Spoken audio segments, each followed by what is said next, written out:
As Summer said, our topic today is how to declutter your Gmail account. Here's a quick, wait one moment.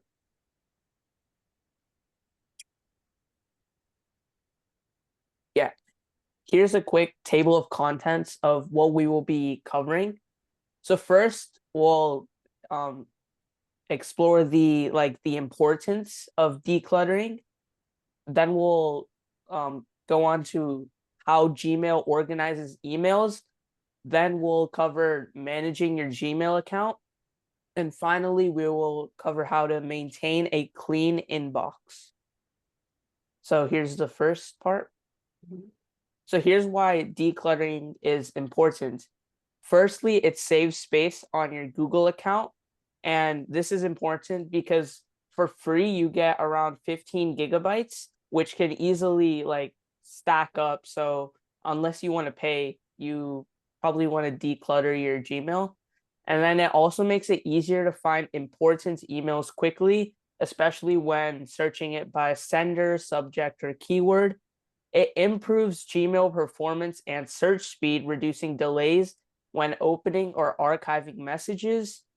It reduces mental clutter and stress from an overwhelming inbox, helping you focus only on what matters. It ensures you don't miss time sensitive or urgent emails buried under spam or old threads.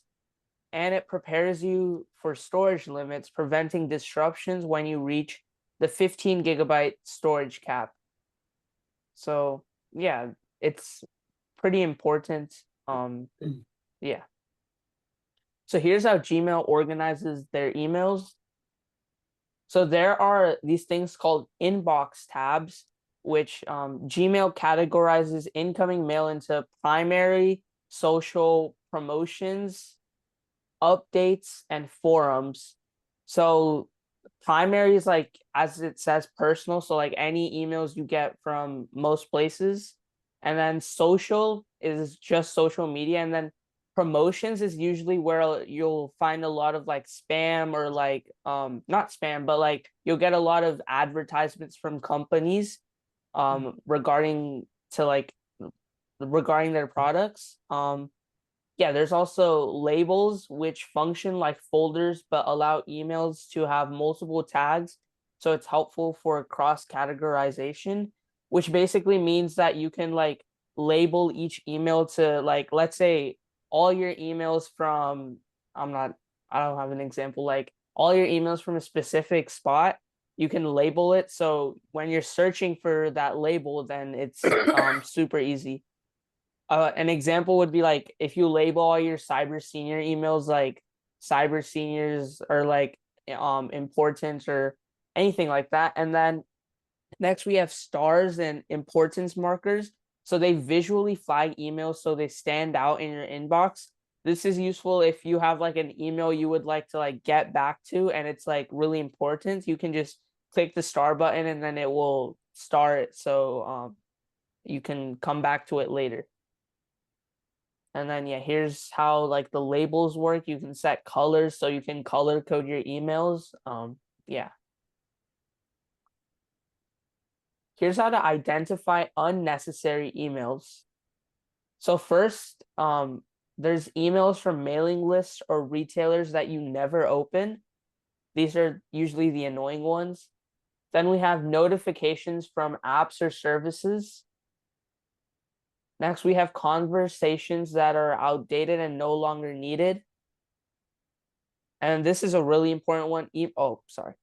Emails with large attachments you've already downloaded or saved elsewhere. This is the main thing that takes up like that fills up that 15 gigabyte limit because regular text emails like that are only text are very small and they don't really matter that much. But with emails with large attachments, like if somebody sends you a couple of videos over email, that 15 gigabytes could be taken in a matter of like days.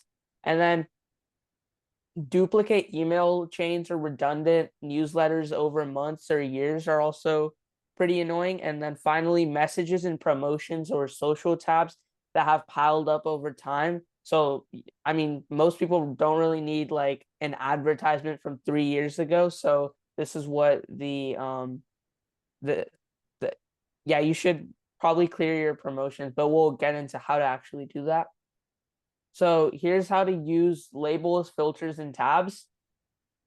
So labels, you want to add as many labels as you would like to a message. Example labels are receipts, travel plans, and volunteer work.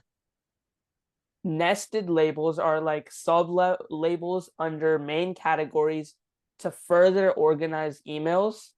So for example, the main label could be family, and then a sub level could be events. Next, we have filters, which automatically tag, archive, delete, or forward emails based on rules like sender, subject, or content. Next, we have tab customization, which hides unnecessary inbox tabs, such as disabling social/promotions for a cleaner view. You want to apply filters retroactively to clean up your current inbox in bulk. I personally don't do this because it's pretty time consuming, but someone with more emails could definitely find this very useful. And here's how to manage your Gmail account. Deleting or archiving in bulk. So you can use targeted searches such as category : promotions older underscore than : 1 year. And then this is like it basically like sorts the emails. So it would be older than 1 year, and then the category would be promotions. So this search in particular would bring up every email, every advertisement or promotion emails that are older than 1 year. And then you can click the select all checkbox and then select all conversations that match this search to handle thousands of emails at once.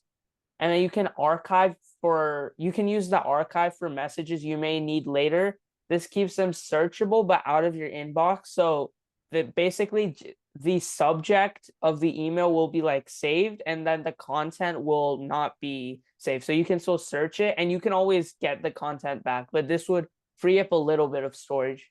Now you can also delete messages you're certain you won't need again. And you should also empty trash and spam folders after bulk deletions to fully reclaim that space. This automatically happens after 30 days. But if you want to actually see the results quickly, you can empty the trash. So here's how to manage attachments in large files. So first, you want to sort results by size or date to prioritize older, heavier emails. You want to save important files to Google Drive or download to your computer before deleting those emails. You can clear space by removing old sent attachments and draft messages. And then you can use, this is the one I would recommend, use Google's storage management tool at one.google.com/storage to identify space hogs across Gmail, Drive, and Photos. So this link, somebody could post in the chat. Basically, it will show you like the biggest emails with the largest attachments. So instead of like manually doing these top 3 options, you can just do this last one, and then Google will automatically tell you which ones to delete, and it's a lot quicker and a lot easier in my opinion. You also want to unsubscribe from unwanted emails. So click Gmail's unsubscribe link located beside the sender's email address on many marketing or newsletter messages. Gmail automatically recognizes known senders and surfaces the unsubscribe link for easier access. You can mark unwanted emails as spam if they do not provide an unsubscribe option. Gmail learns from this behavior. So basically, if you mark it as spam, all future emails from that place will automatically be in the spam folder. And you can also clean up your subscriptions label monthly to reduce inbox bloat. Yeah, so manually unsubscribing from every like service you've ever subscribe to is pretty annoying, but we'll get into a service that automatically does this for you. So there's this is what it would look like. So these are some third-party tools. Unenroll.me, I'd personally recommend this. It's a free service that scans your inbox for subscriptions and lets you keep, unsubscribe, or roll them up into a single daily summary email. And it's great for visual inbox decluttering. So as I said earlier, instead of manually unsubscribing from all those services, you can just go to unroll.me and do that. Next, we have Leave Me Alone, which is paid and privacy focused tool that shows detailed stats about senders and lets you unsubscribe with one click.